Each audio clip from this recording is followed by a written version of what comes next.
sekhusyuk-khusyuknya antum berdoa, meminta bahkan setelah tahajud, kalau memiliki sifat ini, bahasa hadisnya sampai kapanpun gak akan pernah dijawab. Orang seperti ini, perhatikan kalimatnya. Yustajab itu bukan fi'il madhi tapi fi'il mudhari. Mudhari itu bentuknya past tense continuous future. Jadi orang ini kapanpun meminta, sesulit apapun, menangis darah apapun, gak akan pernah dijawab oleh Allah Subhanahu wa ta'ala.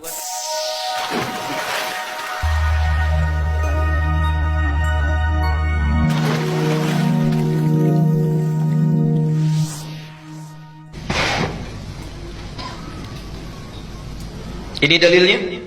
Jadi bisa kita temukan di berbagai tempat. Al-Baqarah 186 di Qur'annya, surat Ghafir ayat 60, hadis At-Tirmidzi nomor hadis 3556.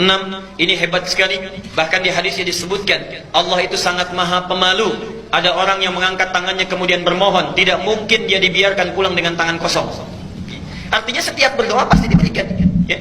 Ada lagi hadis yang mengatakan di Muslim nomor hadis 4916, ya, Allah pasti akan mengabulkan setiap doa sepanjang yang berdoa itu tidak terburu-buru. Ditanya, siapa yang terburu-buru itu wahai Rasulullah? Dialah orang yang saat meminta, saat belum dikabulkan, dia sudah menyimpulkan doa saya mungkin tidak dikabulkan oleh Allah. Okay. Nah, jadi semua hadis ini, semua ayat ini memberikan gambaran prinsip doa kalau diminta pasti dikabulkan, dijawab. Pertanyaannya, kenapa Ustadz saya selalu berdoa tapi rasa-rasanya nggak terkabul? Kenapa saya selalu meminta tapi kok ditundanya begitu lama? Mintanya sudah bertahun-tahun tertentu, memohonnya sudah lama, tapi sampai sekarang belum terkabulkan juga. Barangkali, mohon maaf, kita akan termasuk dalam golongan yang mungkin bukan sekedar ditunda dengan panjang, tapi boleh jadi termasuk yang ditolak doanya. Karena prinsip doa itu seharusnya terkabul, tapi ada orang-orang tertentu yang tak kala meminta, Allah tidak akan mengabulkannya sepanjang hidupnya, kalau dalam masih keadaan seperti itu.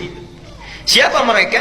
Bagaimana supaya kita menghindarinya? Dan hebatnya, mohon maaf, sekhusyuk-khusyuknya antum berdoa, meminta bahkan setelah tahajud, kalau memiliki sifat ini, bahasa hadisnya sampai kapanpun gak akan pernah dijawab.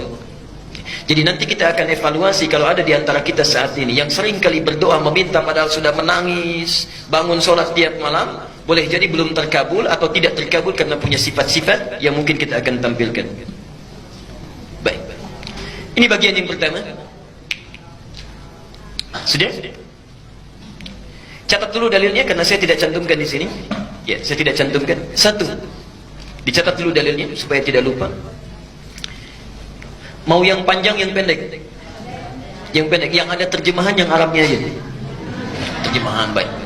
Al-Arba'in An-Nawawiyah. Al-Arba'in, ya, cuma 42 hadis dan pendek, banyak terjemahannya. Al-Arba'in An-Nawawiyah nomor ke-10. Hadisnya nomor 10. Itu diambil dari hadis Muslim nomor hadis 1051. Jadi Imam An-Nawawi mengambil hadis di hadis Muslim nomor hadis 1051, ditempatkan di kitabnya Al-Arba'in posisi nomor 10. Sudah? Baik. Yang kedua, masih tadi Al-Baqarah 186. Quran surah 2 Al-Baqarah 186.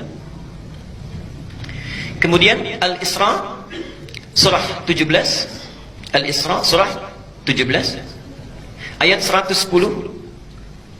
Ayat 110. Kemudian Adz-Dzariyat, ini contohnya, surah 51 ayat 55 sampai dengan 60 terakhirnya. 55 sampai dengan 60. Sudah? Baik. Nah, sekarang mari kita lihat dan kita evaluasi dan kemudian kita berhenti di titik ini. Bapak dan Ibu sekalian, di antara sunnah Nabi setelah kita tahajud, kemudian kita duduk khusyuk beristighfar, lalu memohonkan hajat kita kepada Allah Subhanahu wa ta'ala yang ingin kita mohonkan. Nah, penting diketahui, sebelum kita memohon kepada Allah, ada sunnah Nabi yang lain terkait dengan adab-adab berdoa. Bagaimana supaya berdoa itu mudah sampai kepada Allah, cepat diterimanya, dan langsung dikabulkannya. Baik. Bagian yang pertama, ini sunnah Nabi-nya. Hendaklah setiap orang yang berdoa mempersiapkan perangkat dirinya dengan halal dan baik. Saya ulang. Hendaknya setiap orang yang akan berdoa mempersiapkan perangkat dirinya. Perangkat diri itu berarti pakaiannya, ya. kemudian apa yang dia kenakan, apa yang dia makan, ya, apa yang ada di sekitarnya. Jadi sebelum berdoa pastikan dulu itu halal, pastikan baik, ya.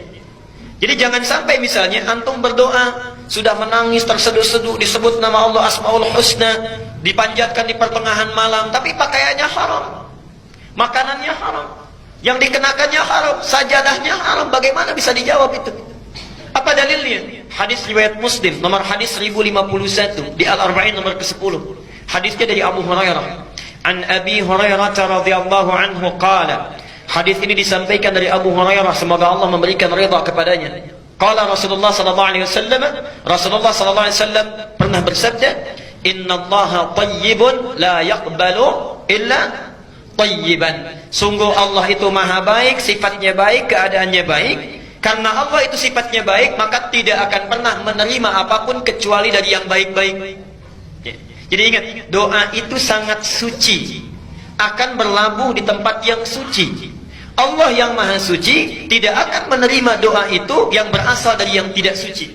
Jadi sebelum antum berdoa, sucikan dulu diri kita, sucikan perangkat kita, apa yang kita kenakan, apa yang kita gunakan. Kemudian Nabi menyampaikan, wa innallaha amara al-mu'minina bima amara bihil mursalin. Dan Allah memerintahkan kepada orang-orang yang beriman dalam hal berdoa seperti perintahnya kepada para rasul yang diutus. Kenapa doa disandingkan dengan iman? Ingin menunjukkan pesan bahwa satu, hanya orang yang punya keimanan yang kuat yang mau khusyuk berdoa kepada Allah. Artinya kalau antum dalam hidup tidak pernah berdoa, ada sesuatu yang salah dalam imannya. Dan yang terakhir, perhatikan, setelah membacakan dua ayat Quran, ada yang menarik. Thumma dzakara rajula. Kemudian mengisahkan tentang kisah seorang laki-laki. Yutilus safar. Dia menempuh perjalanan yang panjang. Di antara syarat diijabah doa dengan cepat, orang yang dalam keadaan safar. Karena itu saya sangat mohon sebesar-besarnya, kalau ada orang yang sedang safar, awas beda ya, antara safar dengan zahab itu lain.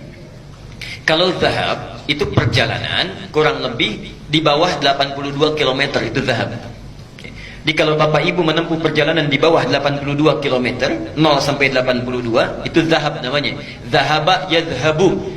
Ana al-yawm adhhab ila Jami' al-Azhar. Saya hari ini akan pergi ke Masjid Al-Azhar. Dekat ya? Enggak sampai 80 kilo. Itu zahab.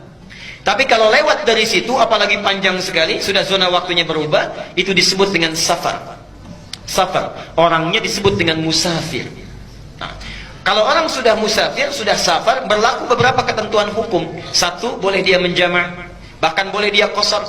Lihat An-Nisa misalnya di ayat 101. Disebutkan di sana, wa idza darabtum fil ardi falaysa 'alaikum junahun an taqsuru minas shalah. Kalau Anda bepergian di muka bumi dengan jarak yang cukup jauh, tidak ada dosa kalau ingin mengqasar salat.